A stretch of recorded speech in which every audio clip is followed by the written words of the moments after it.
నిన్న మన ఎల్లందకొండ మండలం టేకుర్తి గ్రామం లోపల ఒక మర్డర్ జరిగింది. అందరికీ తెలిసిన విషయమే. దీంట్లో ఏంటంటే ఈ చనిపోయిన లేడీ యొక్క భర్త రాముడు 25 సంవత్సరాల క్రితం ఆమెకు రేణుక అనే అమ్మాయితో పెళ్ళి అవుతుంది, 2 పిల్లలు అవుతారు. సబ్సిక్వెంట్గా ఈ అమ్మాయితో 2018 నాటి అబౌట్ 8 years బ్యాక్ ఆమెతో పరిచయం ఏర్పడినటువంటి క్రమంలో అది ప్రేమగా మారి వాళ్ళు సీక్రెట్గా మెట్టుగుట్ట దగ్గర మడికొండ దగ్గర పెళ్లి చేసుకుని జరుగుతుంది. సో అది ఆ విషయాన్ని నేను దాచిపెడతాడు. మొదటి ఆల్రెడీ పెళ్ళై తన పిల్లలు ఉన్న సంగతి మీకు చెప్పకుండా దాచిపెడతాను. సో దాని గురించి ఆమెను ఇక్కడ జమ్మికుంట వివిధ ప్రాంతాల కూడా వేరే రూమ్ తీసుకొని సీక్రెట్గా ఉంచడం జరుగుతుంది. సబ్సిక్వెంట్గా మొదటి భార్యకు ఇతని పెళ్లి గురించి తెలిసి వాళ్ళంతా కూడా చాలా వీళ్ళని ఇబ్బంది పెట్టడం జరిగింది. భర్తని ఇప్పుడు ఈ అమ్మాయిని ఇబ్బంది పెట్టడం జరుగుతుంది. సరే, అది అక్కడ జరుగుతున్నటువంటి క్రమంలో మొదటి భార్య వీళ్ళకి తన భర్త మీద, తర్వాత ఇప్పుడు ఈ చనిపోయిన అమ్మాయి తిరుమల మీద కూడా ఒక 498A కేసు మన ఇళ్ళదొండ పోలీస్ స్టేషన్లో పెట్టడం జరుగుతుంది. ఆ కేసులో కూడా వాళ్ళు కోర్టు తిరుగుతూ ఉన్నారు. సో రీసెంట్గా ఆమె ఒక 7 months బ్యాక్ కన్సీవ్ అవుతుంది, గర్భవతి అయినటువంటి క్రమంలో కూడా ఆమె మళ్ళీ అనేది వాళ్ళ యొక్క వారసులు వస్తే ఆస్తుల వాటాలు అవన్నీ రావాల్సి వస్తాయని చెప్పి ఆ కులంతో మాట్లాడుతుంది. ప్లస్ వాళ్ళకు ఒక ఫీలింగ్ ఏముంటుందంటే తక్కువ కులం అనేది ఒక ఫీలింగ్ వాళ్ళ.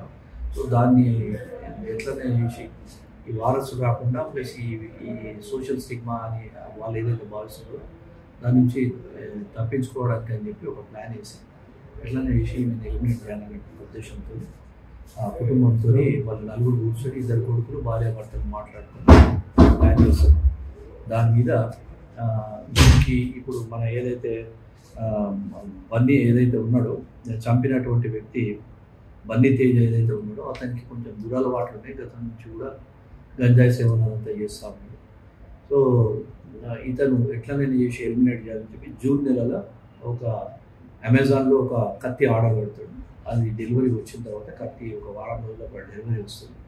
వచ్చిన తర్వాత ఆపర్చునిటీ గురించి వెయిట్ చేసుకుంటూ వాళ్ళందరితో తల్లిదండ్రులతో టచ్లో ఉంటూ నిన్న పోయి ఆ కత్తి తీసుకొని పోయి అది కొంచెం గంజాయి సేవించిన తర్వాత ఆ కత్తి తీసుకొని పోయి చంపడం అనేది. సో మీన్ వైల్ దానికంటే ముందు ఇతను చంపడం ఎలా అనేటువంటి విషయాన్ని కూడా యూట్యూబ్లో సర్చ్ చేసి చూసి కత్తితో ఈజీగా ఎట్లా చంపాలనేటువంటి దాన్ని తెలుసుకొని నిన్న పోయి ఆమె మీద కిరాతకంగా దాడి చేసి అమ్మాయిని చంపడం జరిగింది.